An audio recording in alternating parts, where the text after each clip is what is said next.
Welcome to the I Am One podcast. On today's episode, we're sitting down with the incredible KAYLEIGH Summers, a licensed clinical social worker and friend of PSI. KAYLEIGH supports folks in the perinatal period, especially as it relates to birth trauma, including consultation, therapy, support groups, workshops, a blog, sharing her lived experience at PSI trainings, and a little old podcast called The Birth Trauma Mama. And in case you didn't pick up on the sarcasm, there isn't anything little about KAYLEIGH's podcast. At all. Today, we'll be chatting about the lived experience of an amniotic fluid embolism survivor, which includes vivid details that may feel difficult for some listeners to hear. So please tune in with that knowledge and pause at any point if you need. We were honored to sit down and record this conversation, so without any further ado, please sit back, relax, and enjoy this episode with our friend KAYLEIGH. KAYLEIGh, welcome to the podcast studio. We are amped to be here with you today. For lots of reasons. Number one, I'm quite literally amped because I'm on somehow cup of coffee number 3. That was an accident, and I am switching to water. Bad decision. Yeah, I know better. The biggest reason we are amped to be here with you today is because all 3 of us share the same passion for sharing stories. We all know the power of storytelling. We know that storytelling saves lives, and hearing lived experience that somebody shared on a podcast episode was the catalyst for so much change in my life, and that's why I'm here. And so it feels very personal to me too. And so we are here to talk about your story today, one that you share very publicly, which thank you. We need more of that. You share it on a little old website and blog and podcast and called The Birth Trauma Mama. Not sure if anybody's heard of it. Ha ha ha. Spoiler alert. It's not little at all. But before I give everything away, I will stop gushing and just want to say thank you so much for being here with us today. Well, thank you for having me. I'm so excited to be here. I'm so grateful. I feel similarly, right? Like the stories that we heard in our darkest hours were the things that got us through. And PSI is absolutely that for me. Mm-hmm. I feel like there's so little resources available. And as a clinician now and someone who just like supports a community, it is so lovely to be like, well, Postpartum Support International has free groups. Postpartum Support International has a directory.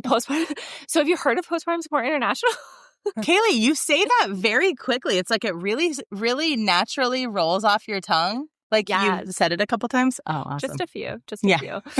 And so I'm so grateful, obviously, as someone who's also gone through some of the amazing trainings that they have and have my PMHC. Like it's just a really cool full circle moment to also be here on the podcast and getting to share my story. So thank you both for having me. Yeah. Thanks for carving out some time for us. Always.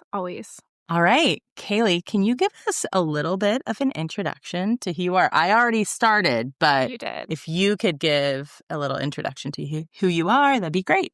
Absolutely. You gave a beautiful introduction, so I'm very appreciative. I feel like I don't have to do much. Okay. But basically, so my name's KAYLEIGh Summers. I'm a licensed clinical social worker. I'm specialized in perinatal trauma, and I own a group practice in Downingtown, Pennsylvania, so right outside the Philadelphia area, that specializes in treating perinatal trauma and supporting families who have experienced perinatal trauma. I also, as you alluded to, run a community called The Birth Trauma Mama. It's for supporting, again, those who have experienced any kind of trauma or even just like challenge, right? Yeah. In pregnancy, birth, and postpartum. And that has been like a labor of love and one that I am just so like honored, honestly, to get to be a part of. I have learned just as much from that community as I feel like they have learned from me. And I always say the beauty of that community isn't necessarily the posts that I post, it's the comment section. Oh. Because I can only post, like I'm one singular view. Like, yes, we can post from like the clinical lens and like that skill set that I have, but it still is only from one world point of view. And where the like beauty and magic is in that space is in those comment sections, is where other people are connecting about their stories and their experiences that are similar.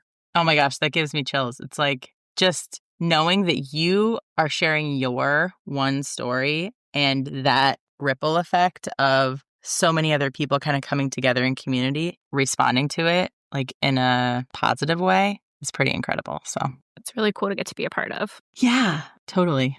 All right. Are we ready? What role, if any, have perinatal mental health disorders played in your life personally, professionally, whatever. All of the above. Gestures vaguely. You're like, yes.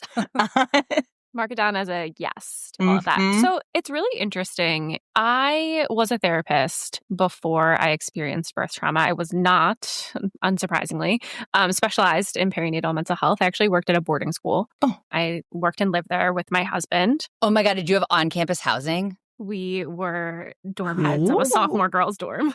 Dang! That's so cool. Okay, sorry. Back to your story. Yes. If anyone, so the newest, this is so random, Ellen Hildebrand book, I think that's her name. Oh. She's like the one who always writes about Nantucket. Oh. Oh, yeah. She wrote a book with her daughter recently, and her daughter went to the George School, which is a boarding school in my area. My school where I worked, the Hill School, is actually mentioned in that. The reason I'm bringing it up is because reading that book was literally like my life, but of course, like exaggerated with things that don't make sense and would never happen. Uh-huh. I mean, but it's good writing though. Yes. Okay. It's a very odd world if you've never been a part of it. I did not go to boarding school growing up. And so it was like, anyway, this whole crazy experience. And to be a therapist at a boarding school was very interesting as well. Mm-hmm. Oh, yeah. And so perinatal mental health disorders came into my life when I had my son, right? When I experienced a birth trauma, which we can, of course, talk about. And I was someone who, because I was a therapist, I was incredibly lucky because I knew that something wasn't right. Like I knew that I had not heard of birth trauma, even as a therapist. And I wasn't like a trauma therapist per se at the time. So I wasn't as familiar with like, I don't know, out of the box trauma, if you will. And so I didn't peg it as that at first, but I knew I needed help. And so I was in a position, of course, with the support of my family as well, to be able to access very specialized support the week that I was discharged from the ICU. So I was in with someone who specialized in perinatal mental health from the get. Wow. And I still struggled, right? So like, and I think that is so important for people to know. I'm someone who is like trained in this. Mm-hmm. I am someone who knows what to look for. I prepared my husband for postpartum depression and postpartum anxiety. I got support at Postpartum Stress Center, which is one of the like renowned clinics in the world. And it's like 45 minutes away from where I live. And I had the support. There was no virtual therapy at that time. It was prior to COVID. So I had the support to drive 45 minutes each way to be able to attend that therapy, which is also a massive privilege. Yeah. Yeah. So there's a lot of pieces there that like I had so much support and I still struggled immensely with my experience. Let's go back in time a little bit. How was your pregnancy? My pregnancy was super normal. Okay. Yeah. So my husband and I got married. I'll kind of take you through a little bit of the story if that's helpful. Yes. Ooh, story time. Yeah, story time. Yay. Spoiler alert. We're on a podcast telling stories. Okay. Yeah. Got an hour? Yeah. So my husband and I were married in late 2017.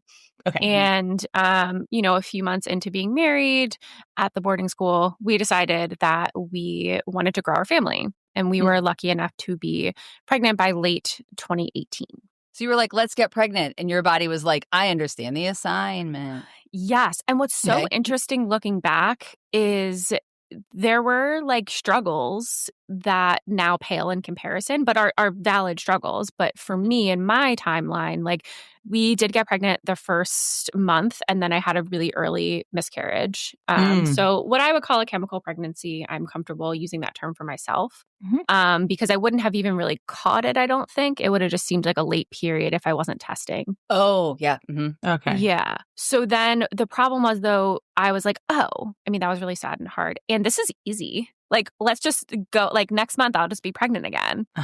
So it was 6 months, which is nothing in comparison to people who struggle with infertility. But I do remember at the time being like, I'm never going to get pregnant again. 6 months feels like a really long time. Yeah. When you're in it, totally. Absolutely. And so we had actually initiated fertility treatment because I wasn't ovulating, which was very clear. And then we got very, very lucky. And just as we were initiating that, got pregnant on our own. Oh, wow. Yes. By late 2018, we were pregnant. It was the first child on both sides of the family. Oh, are you both the oldest? No, I'm a baby. But my husband is the oldest. So he's 4 or 5 years older than me. So I'm actually closest in age to his youngest sibling. He loves hearing about that. Yeah. So I have a brother who's 2.5 years older than me. Okay. But yeah, so first child on both sides, lots of like excitement, anticipation. I had a really normal, healthy pregnancy. I really had no concerns except for the fact that I felt like I was growing a very large baby. Oh. I was reassured over and over again by my team that like he was measuring right on track and that I had nothing to worry about. But are you like a tall person? Is your partner a tall person? We're virtually hanging out in the podcast studio. I can't tell if you're 6'5" or average. I am 5'6". Follow-up question. Love a When follow-up you put question. on a baseball hat, do you have to adjust it tighter or looser? Great question. I have a very normal size head. Oh. Sorry, Emily. You're all alone there. I have to go like this in order to... Anyway. Yeah, no, mine's probably like smaller, if anything. And my husband is also from a very small family. Oh, okay. So I'm not from a small family. Spoiler alert. My brother was 11 pounds when he was born. Oh, rude. I was a month early and I was 7 pounds. Oh. So I just was like, Okay, I wonder what's going to happen. I have questions. And so I felt very large. Okay. Again, I was apparently measuring right on track. So Okay. I went in for a prenatal appointment at 40 weeks and 2 days. I was done with being pregnant. Oh. Yeah, so uncomfortable. 40 weeks plus 2. Ooh. Yes. Okay. I was very upset that I wasn't, delivering yet, but I was... Like, wrap this up. I was promised a baby outside of my body. I didn't want to be induced. I didn't want to be late. I just had all of these feelings. So I went to this appointment at 40 weeks and 2 days, high blood pressure reading at both the beginning and the end of that appointment, earning me a ticket to triage. Oh, And that was new, like hadn't had high blood pressure before that. No. okay. So I went into triage, talked with the provider there for a while, and ended up making the decision to move forward with an induction of labor. One, due to the gestational hypertension, that was their concern. My concern was that I just had a big baby and he was only going to get bigger. Yeah. I also had fears of a shoulder dystocia specifically. And I know that doesn't always have to do with baby size, but just for me, that was in my brain as something I was worried about. And so I also felt like the benefits of moving forward with an induction outweighed the risks for me at that point. And I felt pretty informed in that process. So I will not bore people with the long, slow induction process for a first-time mom. Suffice it to say it took a minute. Yeah. The very typical cervidil overnight, which is a cervical ripener. The Cook's catheter, which is the same as a Foley balloon, helps you kind of manually dilate. And then Pitocin, quickly followed by an epidural. Mm-hmm. And then about 2.5 days into this, which again, I do remind people of, that's kind of normal for an induction, especially I was 0 centimeters dilated, 0% effaced. We were zero at 40 weeks. At 40 that weeks. That is and 2 rude. days. Yes. Same. So the thing that my providers reassured me about a bunch was, listen, the fastest way to a C-section is moving too quickly for your body. True. And so I was like, okay, I can understand that.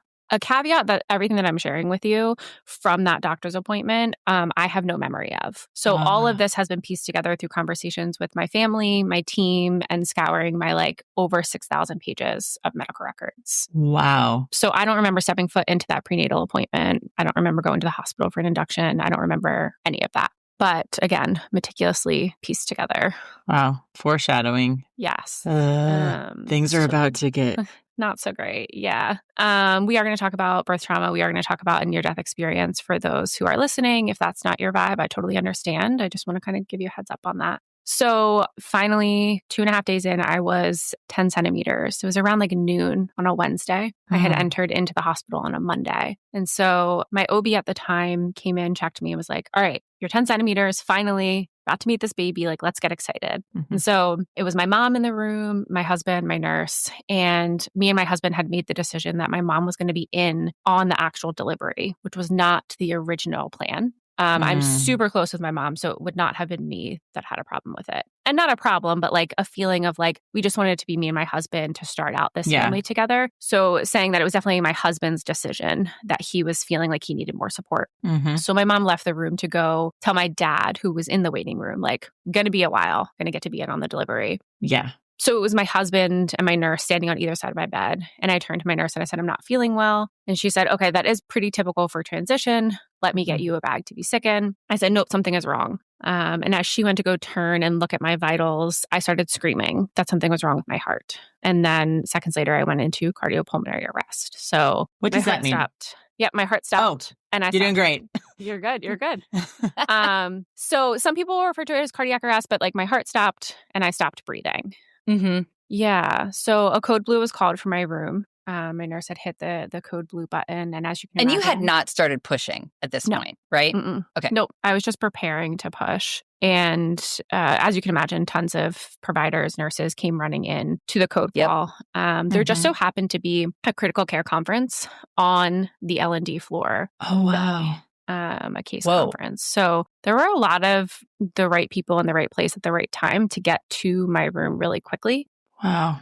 Yeah. And so they made the decision to take me from that room, my L&D room, into the L&D OR, which was right across the hall. And CPR had started on me at this point. What do you mean they made the decision? Like, was there another option or? So best practice, and I'm by no means ragging on my amazing team. That is the reason I'm sitting here having this conversation.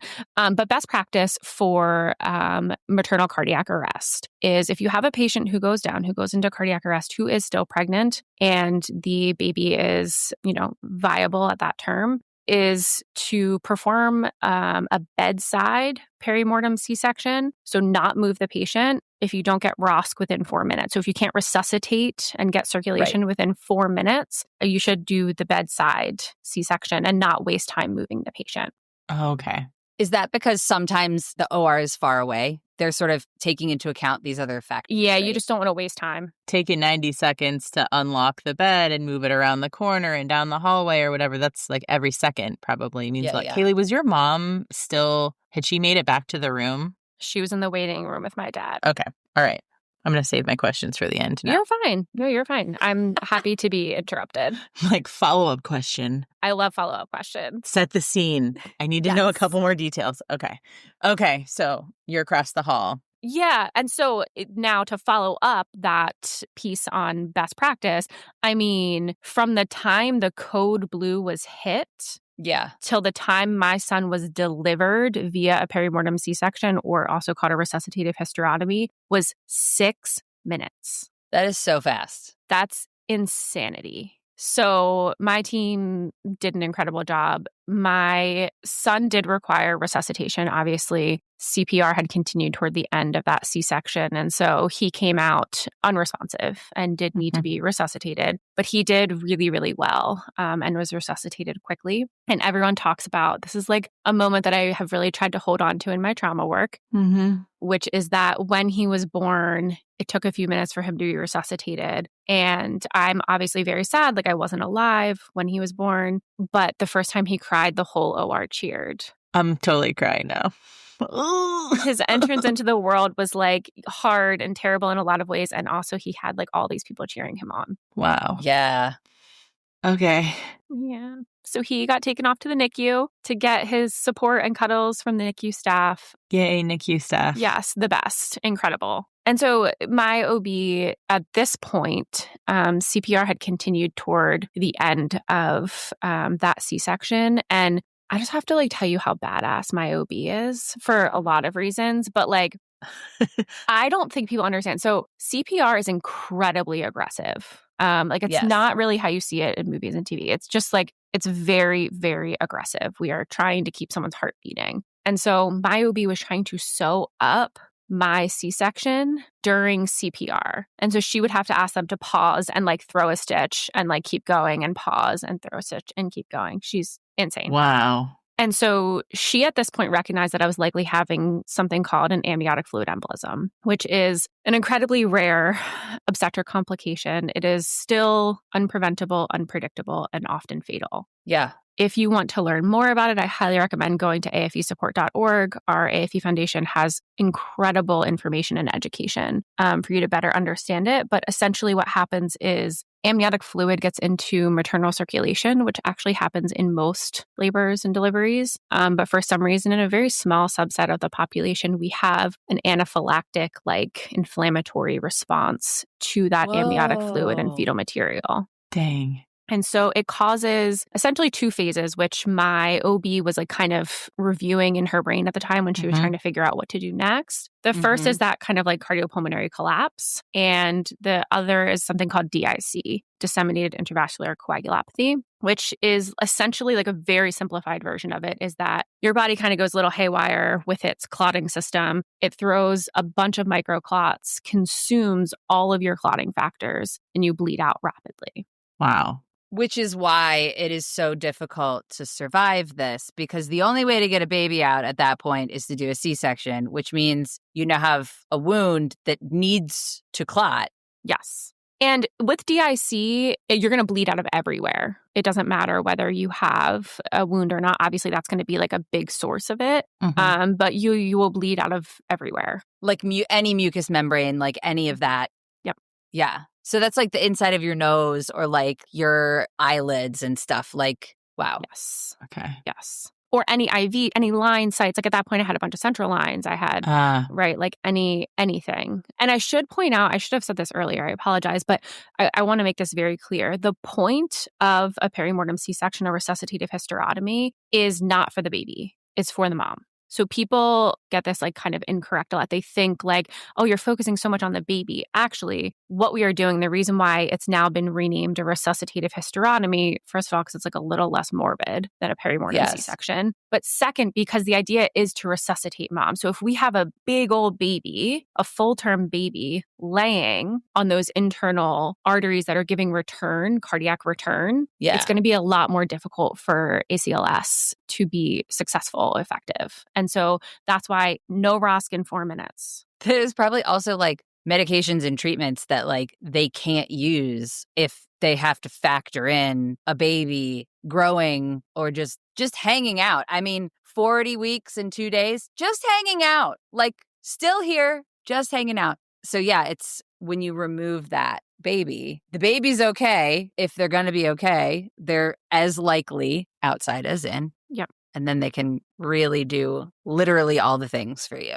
Yes. Which most doctors would do anyway, just as a caveat. Like, we're kind of taking the baby out of the equation at that point. Yes. But again, it all benefits both parties. But the goal of getting the baby out is for the resuscitation of mom. Yeah.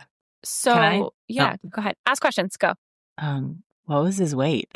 Was he a big baby? Like, pause for just a quick stat update. Yes, stat update. 10 pounds, 14 ounces. Oh, you were right. I was right. 10, 14? Not cool. I know. So I didn't share that my dad and brother are both 6'5". Oh, well. There you go. I just wanted to surprise everyone, because then everyone would be like, oh, that baby's going to be big. I'm like, no, listen, get surprised by how. Also, like, height is not the same as... True. Like, babies are only going to be so long, right? Like, no one's giving birth to, like, a 3-foot tall baby. No. Not that we know of. I mean, I don't think height plays as much of a role as I will show. I mean, the listeners can't see this, but I will happily show you that it was definitely not length. That was the driving factor here, if you can see. Oh, look at that little chunky. Yeah, he was... Oh, my goodness. Chunky. But yes, so thank you for the stat update. I forgot to add that in. Thanks for pausing for the stat update. Yes, important things, of course. I just was curious. I was like, I wonder if she was on to something. Yes. Oh, yes. Okay. So amniotic fluid embolism. Again, at this point, my OB, when she tells the story, she talks about how when she was sewing up and closing my C-section, she made sure I was, as she says, bone dry. Like, I was not bleeding at all. There was no bleeding happening. So I was not in DIC at this point. But because she's awesome and brilliant, she was like, it's about to come. So I'm calling for a massive transfusion protocol, and I'm putting a Bakri balloon in her uterus, even though she's not bleeding yet. Oh, right. So she did all of those things prophylactically. And thank goodness. Did you also need platelets? Like, because your body's about to like use all of its platelets all in the wrong ways, right? Yes. So massive transfusion includes like all of the blood products. So when you call for that, I don't know what exactly it is. I think it's like 4 units of packed red blood cells, like 2 of something else, 2 of something. I don't know what comes in the cooler. And so I did go into DIC very quickly after that. And I had a profound case of DIC. So I would require over 140 units of blood product by the end of this event. And so the human body holds about 8 to 10. The pregnant body holds like a little bit closer to like 10, a little bit more because we have more blood volume. So I did need my entire blood volume replaced more than 10 times. I was very lucky to be at a hospital that had blood product and then was able to go out to the Red Cross to get more during my event because I did clear out the blood product in that blood bank. Okay. In thinking about like that part of this, right? Because obviously like I'm assuming that your husband was not in the delivery room. I mean, they had to take you across the hallway. They were like, probably like, you're going to stay here. So he saw me go into cardiac arrest, but then had to stay in the L&D room. And then was like, great, now what? Right? This is terrifying. Yeah. So like what's happening behind the scenes right now is that my husband was in my L&D room. So everyone heard the code blue for my room number. So my mom and dad in the waiting room knew that was my room. And so my mom, the way the waiting room is set up is that it's right at the end of L&D. So all of those people who are rushing through to get to the code blue call were running past the waiting room, which is all windows. And so my mom tried to get out, and the person who's like in charge, like the person at the desk attendant was like, you can't go back there right now. And she was like, no, you don't understand. It's my daughter. And she was like, no, I know, but I'm sorry. I can't let you back right now. And so then eventually, once I was in the OR, they let my mom back to the L&D room where my husband was just like pacing the room with his hands on his head saying, please just save my wife. And so my mom was like, what the heck happened? And he was like, I don't know. I don't know. It's just something was wrong. And then they just like left. And so they were in there. My dad was in the waiting room, and my dad waited because this was really poor timing because I was 10 centimeters. It was the first baby in the family. So we had told everyone to come to the hospital.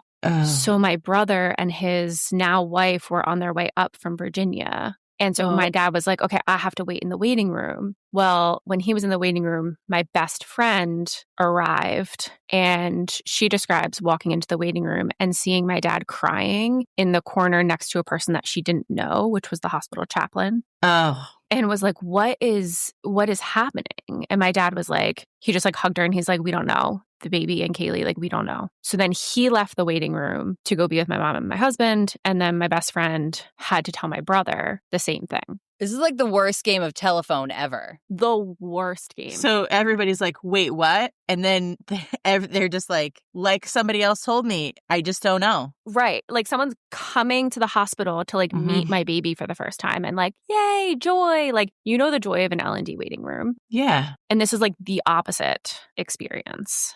So then the first time that they were given information, my husband was taken by a social worker and the hospital chaplain down to like this tiny closet-like room. And he was sure that they were going to come in and tell him that I had not survived. I would think so too. So he was prepping them, or? So he thought because he was like walked down by these 2 specific individuals that the news was not going to be good. I mean, the news wasn't good, but I was still alive. And so they brought him down there so that my OB could just like pop out of the OR really quick and pop back in.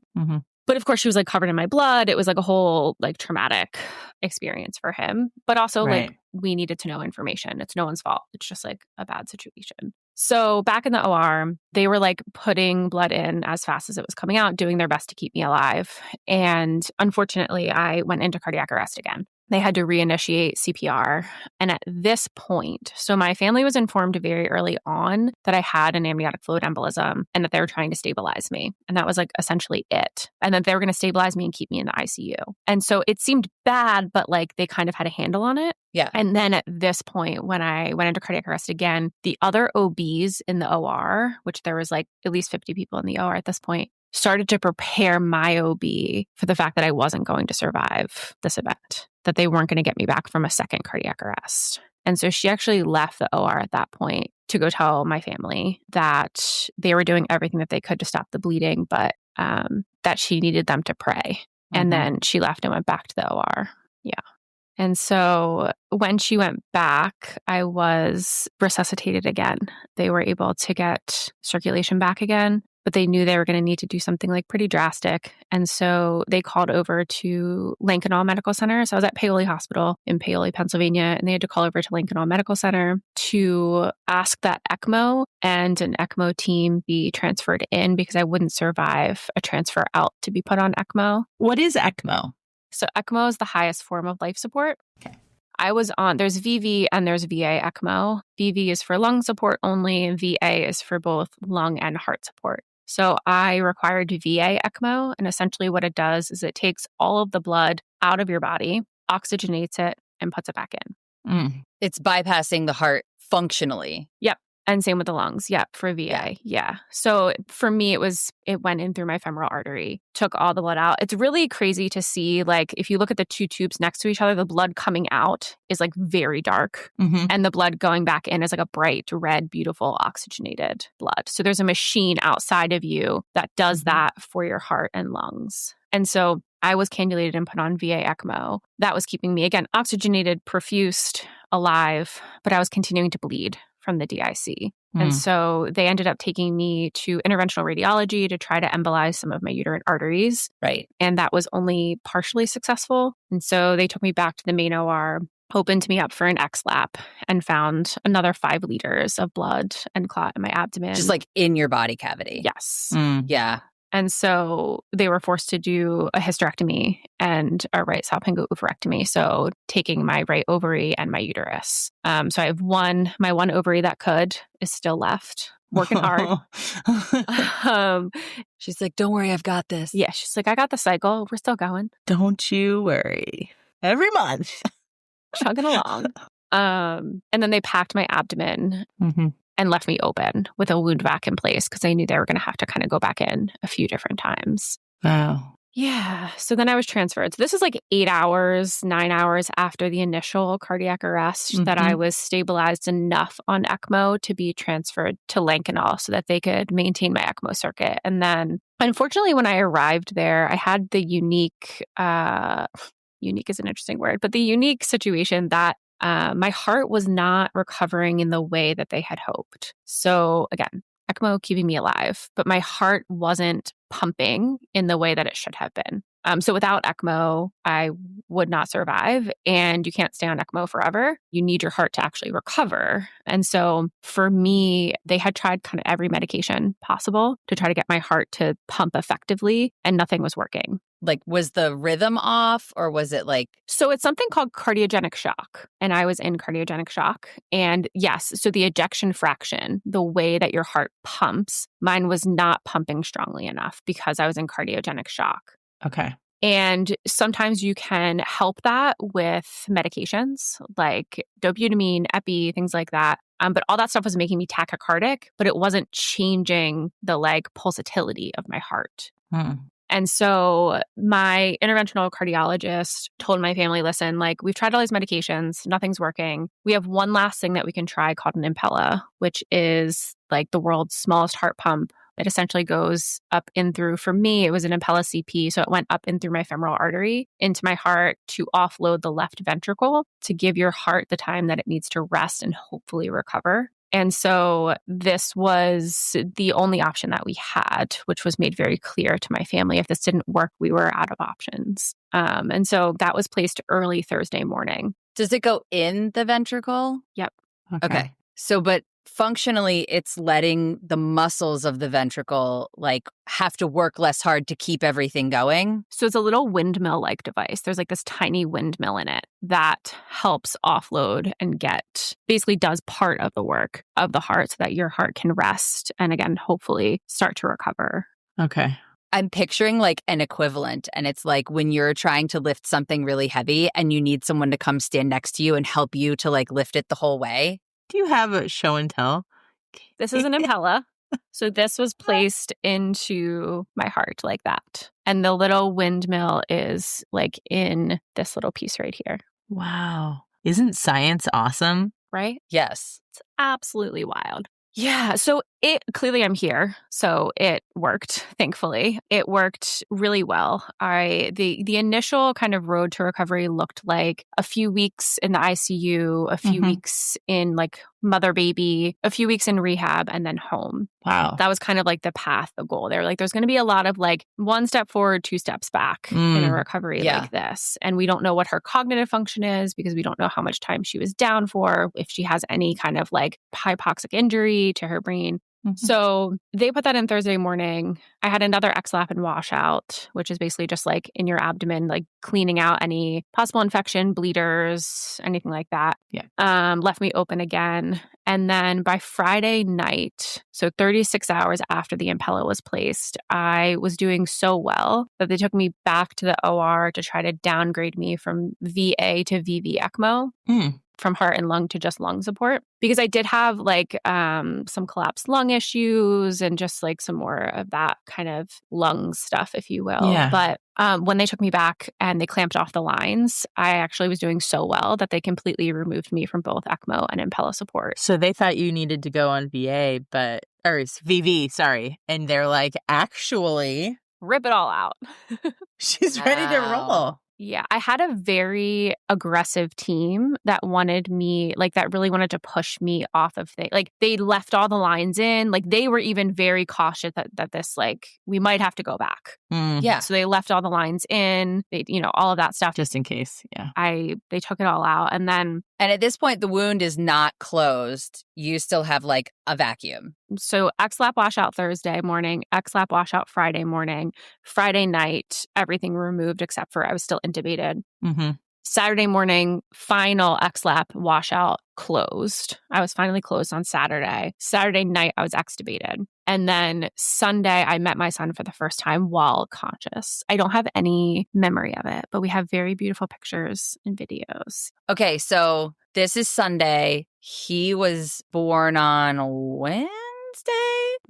So that's what, 5 days? And he was compassionately transferred. Oh, yeah. Because you had to go. Yeah, so I went to Lincoln, but he's a bit of an anomaly. So most babies who are 10, 14, who are still in utero during an amniotic fluid embolism require cooling, require the 72 hours hypothermic treatment in the NICU because of the oxygen deprivation. Oh. That is the protocol for any baby that has any kind of oxygen deprivation. So typically we see an HIE diagnosis for that, if you guys have heard of HIE. No. Tell our listeners what HIE is. We're asking you, we're like, definition, please. Definition, please. I am an expert on AFE. I am not an expert on HIE, but Hope for HIE is a fantastic nonprofit organization. If you want to learn more about HIE, which is what happens, my understanding, very simplified, I'm not an expert, is that when there is oxygen deprivation for babies, right? We hear about that when there's a dystocia. We hear about that possibility when, like, so many different possibilities. All kinds of reasons. Yeah. Yes, babies can end up with HIE, which is a really broad spectrum. And the best thing that we can do is, again, to my knowledge, is cool those babies as quickly as possible. Like on a cooling blanket type of thing? Yes. You're basically creating a hypothermic environment. It cools down their brain. I'm sure it has something to do with swelling. Now I'm just like so far out of my depth, but it's okay. We are going to drop a link to Hope for HIE. Well, it also, cooling slows our body's systems generally, right? So he did not need cooling. Okay. And so he recovered really well. He needed 1 night in the NICU at KAYLEIGH, and then he could have actually been discharged, but instead they compassionately transferred him to Lincoln to be with me. And he stayed in their nursery, and they would just bring him down and do skin to skin while I was still on ECMO. Oh. Yeah. That's so cool. I'm big science gal, big like ECMO and Impella, and my team saved my life. But I do think my very quick turnaround in that 2.5 days had to do with how often they were doing skin to skin. Yeah. Which again, very lucky that he wasn't in NICU and couldn't be brought. Like that happens a lot, right? We can't bring babies when they're sick. Yes. Right. That's true. Okay. That's really great that you could be in the same location. And we were discharged together. which like that's like one of the biggest losses is when your baby's in the NICU, or if you have to stay longer, is you don't get that like being discharged together. And so, obviously lots more goes into this, but essentially I went from the cardiothoracic ICU down to the step down ICU after a week. And then exactly 14 days after he was born and my AFE, I was discharged straight from that ICU to home. So it was a much shorter stay than anticipated, which is wonderful in a lot of ways. Yeah.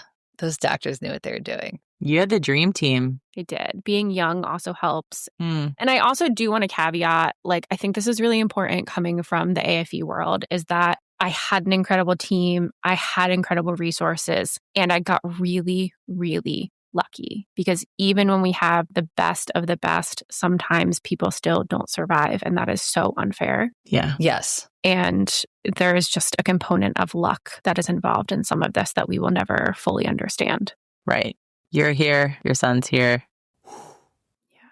KAYLEIGh, holy smokes. What was it like when you finally got home and you were like, whoa, so that just happened? Yeah, before you left, were you like, I'm going to need a therapist? Just, how are you feeling emotionally? Yes. So it's hard to describe what it's like to wake up and learn all this information, which shout out to my OB again and my anesthesiologist from my code who came to Lankenau. So they don't work at Lankenau. Came there, sat with me, explained exactly what had happened. That's actually my first memory. Oh, wow. And it says a lot about the role that compassionate debriefs play, because there's a lot of ways this could have been approached by my team, especially the hysterectomy. And I will never, never, ever, ever forget that debrief. And I will never forget the way it was approached, because my OB said, KAYLEIGh, I am so sorry. We tried everything we could, but we couldn't save your uterus. She said it with such, like, she knew how devastating it would be for me. Instead of being like, dude, you're lucky to be alive. A uterus? Like, you're welcome. Like, that would not have been the right. Yeah. So I expected to kind of like sail off into the sunset of this like happily ever after. You have like a rotation of providers who come into your room and are like, oh my God, you're alive? Like, oh my gosh, this is the best thing ever. I'm so grateful. And like, everything's fine now. And so I got home kind of expecting to just like, oh my God, I get to be a mom. I get to like watch my son grow up, which is all true. And yes, exactly. I was devastated. Like, this is not anywhere close to what I had expected. I was still so sick. Like, I was still healing. I was going to say, you were probably not, when you were pregnant and picturing home with the baby. No, I could not take care of my son. Right. So my parents moved in with us for like 6 weeks. Oh, wow. Which was lovely and so supportive, and also like not what anyone wants or expects when they first have a kid, right? Like, I don't think my husband was like, yes. That's not how you do it. Yeah. And again, I have incredible parents. Like, yeah. Thank goodness. And everyone in that house is traumatized. My mom was traumatized. My dad was traumatized. My husband traumatized. I'm traumatized. And we're just like trying to figure out how to take care of a newborn together. We're going to layer on some trauma. It's going to be different for everybody. Yes. Now you're sleep deprived. Good luck. Good luck, everyone. Yeah. Yeah. So I did not bond with my son. I felt like a monster. I felt so angry and so sad. And I felt like I had no right to have those feelings. Basically, like, how dare I when people are still dying of this complication as I sit here on my couch getting to watch my son grow up. Right. And so even as a therapist at the time who knows better, quote unquote, right, that like all feelings are valid, all feelings get to exist. Like, when you're in it, it's so much harder. And I didn't allow myself to feel like the anger and the sadness because I just didn't think I had a right to. And that really delayed a lot of my healing for sure. Did you keep it inside and not say the things you were feeling out loud?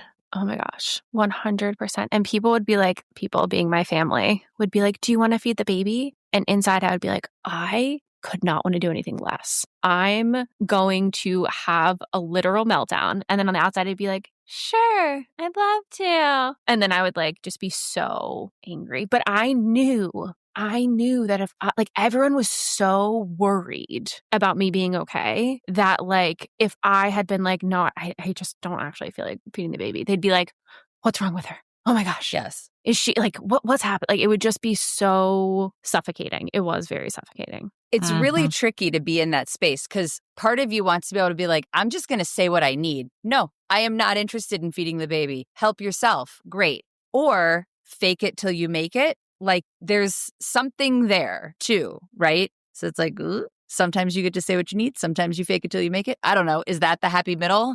Who knows? Who knows how to navigate these, like, right? These times. I mean, there were times I'm sure I wish I would have spoken up more, and I just didn't feel able to. Everyone was so worried about, like, no one had informed my family that it would probably take me some time to bond with my son. If someone would have just told my family that was normal, I think it, especially like my mom, which again, it's not her fault. She's never been through this. Yeah, first time. And so there was so much like anxiety and fear. Like I would come down after sleeping 16 hours and my son would be on like the changing table downstairs. Someone would be changing and I would just like walk right by. Like, no, like, oh my gosh, how's my, like I had no feelings, connection. I was so numbed out and disconnected because of the trauma. Yeah. And if anyone's listening to this, like, I want us to do a better job normalizing that in the context of trauma, in the context of PPD. Like, yes, we need to get the help. I was in therapy at the time, but I would have had so much relief because what was worse than not bonding with my son was feeling like a monster because I wasn't bonding with my son. Yes. It's like this vicious cycle. Totally. Were you able to tell your therapist how you were feeling, KAYLEIGH? Did you share with your therapist, but just not with your family? Exactly. Yes.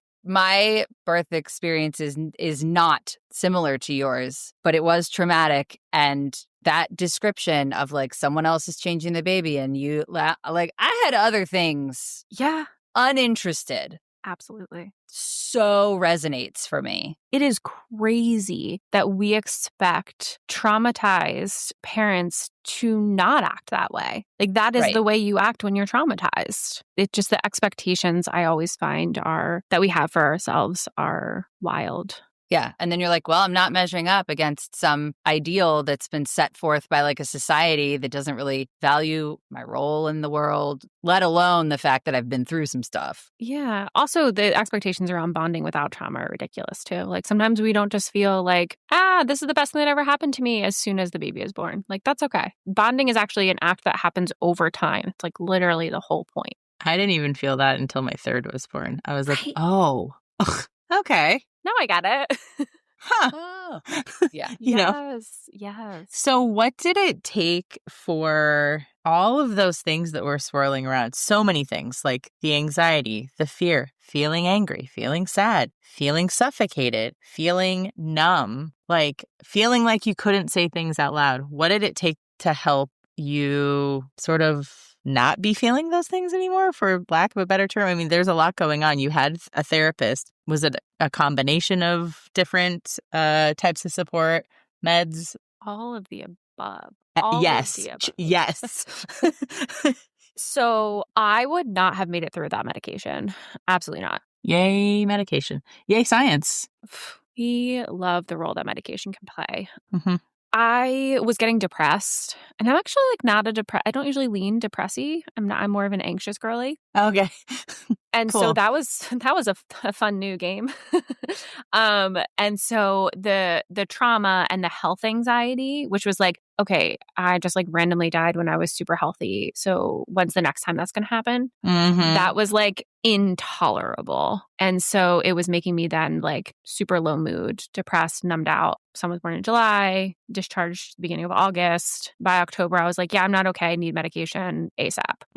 And I had already been on Zoloft previously in my life. So I was like, yeah, give me the good stuff. That stuff works. Let's do it. So that was a bit easier of a transition for me because I'm not someone who hasn't taken meds before. Yeah. And I knew kind of the merit, essentially the effectiveness for me was worth it. And that with therapy and along with like just giving myself a gosh darn break. Like time? Yeah, absolutely. Giving myself a break and self-compassion was a huge part of it too. Right. Like I had been through so much. And the community piece I find so important, but I really struggled to find, which is why I ended up creating the Birth Trauma Mama, because I didn't feel like there was a ton of community around the experience of birth trauma.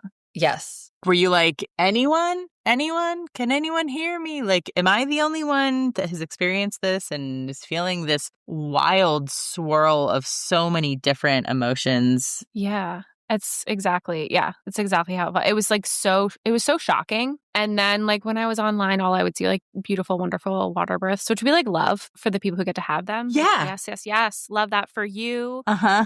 And then we have to grieve what we didn't get also. Yeah. And no one was talking about when the day that you expect to be one of the best days of your life turns into one of the worst. Yes. Mm-hmm. That is not something I saw anywhere. And shout out to the people who were talking about it and I just didn't find you or see you. You're amazing, clearly. The internet's a big place. It's hard to find all of the things. So, Exactly. Anyway. It's also very hard to speak very candidly. Agreed. Yeah. There's a lot of pushback that you get. And I think maybe that's a part. I don't mind. It really doesn't bother me. So I don't really talk about it a lot. But there's a risk in putting like people will have things to say that are not always nice. And it's about your very personal traumatic experience. And so you have to be prepared for that if you share, which you shouldn't have to be, but that's unfortunately the world that we live in. Mm-hmm. Yeah. We're just going to be nice. Okay. All right. Everyone just be nice. Okay, so how in all of this does PSI like slide into your DMs? Were you like, I'm making birth trauma mama, and then PSI was like, I like what you're doing over there. Oh, so like how did we actually like connect? Not actually slide into your DMs. No. I just wasn't sure if you meant like when I found PSI or like how we actually connected. Okay, so I think I knew about PSI because I did a training a really long time, like maybe 2020. I did like one of the perinatal mental health trainings because what I had decided is I was at the boarding school at the time. Uh-huh. I was like, KAYLEIGH, you can't just like hop into this world. Like you've got to heal yourself, take your time. So over the course of 3 years, I did like my intensive therapy work and I started doing some trainings. And then I didn't open my practice until I was 3 years postpartum. Okay. But within that, I was introduced to PSI through training probably in 2020, which was only a year after my son. Because you decided, yeah, this is what I'm specializing in. Yeah. And then somehow I got connected. I think they like saw my Instagram at some point. Then I went to a training. I was just a panelist of a patient experience in a PSI training in Reading, which is out by me at a hospital. A midwife asked me to come. And then I was sitting next to lovely Devora, who does a lot of trainings in PSI. She was running the panel and she'll let me share this part. She writes down on a piece of paper and is like, as I'm speaking, and is like, wait, you're the birth trauma mama? Like she's like, I know you. I follow you on Instagram. Then she's like, podcast ? Like, can we talk about your podcast? Like mid-presentation, she's like, podcast ? Like she's passing notes in class. Oh my gosh, Emily, write that down. If we need a guest, what you're supposed to do is say podcast ? and slide them a note. Yes. Okay, cool. Thanks, Devora. Shout out. Devora and I connected there, and Devora was like, you should do the perinatal loss training. We're doing it in Philly. And I was like, oh, okay, yeah, like, sure. And then I looked it up and I was like, okay, first of all, it's like affordable. And so many trainings nowadays are not. It's in person, which this was probably like 2021, 2022. I don't know. We were getting out of COVID. We were all like, can we see people IRL? Yeah. Yes. And so I was like, you know what? I'm going to do it. And then it was a phenomenal training. Of all the trainings that I've done with PSI, it is my favorite training. And if you're a therapist who's listening, the reason why I love it so much, and I will tell anyone this who will listen, is because it's not just about like sitting with grief and loss, which I feel like a lot of us do, have the skills to do from our generalist training or even just like perinatal mental health training. But it talks a ton about like TFMR. It talks a ton about different kinds of loss and like the medical aspects of those losses, which I find very, very helpful. And it was just a fantastically run training. Because termination for medical reasons is a loss. 100%. Just like spontaneous abortion or like a miscarriage or whatever is also a loss. We'll put a link to that in our show notes. It's a great training. Unfortunately, they only do it every so often. I'm like, do it more. Well, now I'm going to have to find the next one and see if I can go. It's okay. There might be a lot of requests, after this. So I've been to a lot of trainings. It's a very good training. So then I think what happened is Birdie was at that training And then Devora and Birdie, like we all kind of like powwowed and we're chatting. Devora passed a note to Birdie and said, "KAYLEIGH, question mark?" Yeah. So something happened and then Birdie was like, yes, you should do our like experience panel, like come do that. And so it's really great because I get to just like zoom in for 20 minutes. Yes. And connect with like a bunch of amazing either therapists or people who want to just be certified in perinatal mental health. Yeah, I did the training in September and you were one of the panelists. And I literally passed a note to Danny and was like, should we have her on the pod? And I basically said, what are you talking about? I just emailed her and she just emailed me back. You're like, you're late to the game. You're late. Sorry. Yeah. So that's how I connected with PSI, but I also just adore everything that PSI does. And I did go to the conference for the first time this past year and I presented there. It was fun. It was awesome. Oh, we were both there too. How did I not see you? We didn't know you. We usually have a neon sign. Did you have a table? Yeah. Oh, okay, fair. I didn't really peruse the tables as much as I should have. Our podcast editor was there too, but Emily and I both are working in the Climb program. So, oh yeah, that's our day job. Usually, yeah, we are moonlighting in the podcast studio. But yeah, if you're ever looking for us at the conference, we're always there. And we're usually wearing some wildly, vibrant leggings, loud leggings. I love it. That we've designed or something. So, yes. Come find us or don't find us, or I will definitely find you. Okay, cool. We'll be at the next conference. LA, what's up? Are we ready for a lightning round? Yeah. Let's do this. Okay. What's your second favorite podcast? Because yours and ours is tied for number one. Well, the question is, besides this podcast, what's your second favorite podcast? And it can be your own, or it can be, we're already going to put a link to your podcast in the show notes for sure. Let's assume our podcasts are tied for first in her heart, okay? I love that. I love that. I'll be happy if I'm number 2, but okay. And KAYLEIGH, it doesn't have to be perinatal mental health related. It could be. Yeah, tell us your dirty podcast secrets. Half of our guests are like, listen, this is the best murder podcast out there. And I'm like, la, la, la, la, la. That scares me. Okay, I'm scared easily. But whatever you feel like, we're here to share. Oh my gosh, there's so many. It's hard to choose. I mean, all of them are like perinatal mental health because what else do I do with my life? I mean, I do love, there's 2 NICU podcasts that I really like. Cool. Let's hear it. One is the Miracle Moon NICU podcast with Dr. Frankie Harrison and Dear NICU Mama. Oh, yeah. Also a great one. There are so many. Yeah. I'm just going to leave it at my 2 favorite NICU podcasts because it is, I don't know when this is airing, but it is currently November, so it's Prematurity Awareness Month. So perfect. There we go. Yes. Great suggestions. Well played. Okay. Are you currently binge watching, reading, listening to anything really, really good? Like, what do we put in our queue? Okay. So I am from southeastern Pennsylvania. So Task. Have we watched Task on HBO? Oh, okay. Best Delco accents ever. I am Delco. Not from Delco. But Delaware County, for those who are not familiar, it's a very specific accent. Can you, well, whatever, look it up. Okay, so I have it a little bit. It's like home, phone. Home. Oh, right. Like, the O is the only one that I do. My son, weirdly, I feel like has a really strong Delco accent for no reason. You're like, who are you hanging out with? Like, yeah, it's amazing. You don't even live in that county. What's happening here?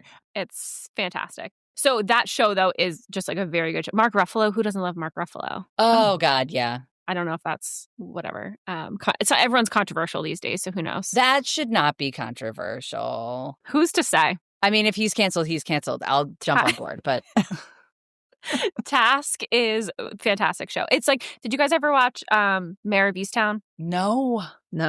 Bummer. Okay, well, that's the end of the interview. Okay, never mind then. Well, I watch a lot of TV, so it's okay. You're not the only one. Yeah, no, I will admit that I can binge watch like the best of them. Nobody wants this. Oh, I loved that. Yeah. Also, just like binge watch that second season.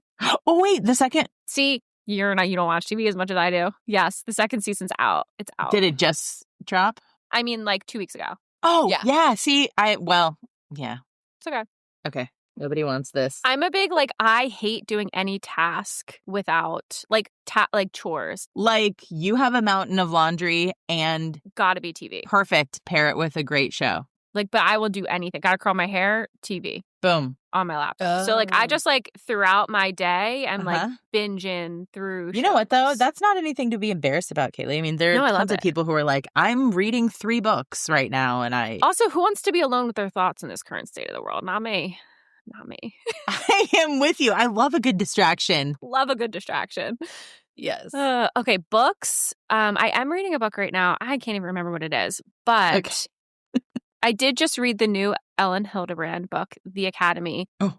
Disappointing because she usually wraps them up in a nice little bow at the end. That's what I like about her when I'm feeling uncertainty in my life. Okay. And she left it unwrapped because apparently they're going to write another one, but that's not her shtick. So are you or are you not recommending it? It's a good book.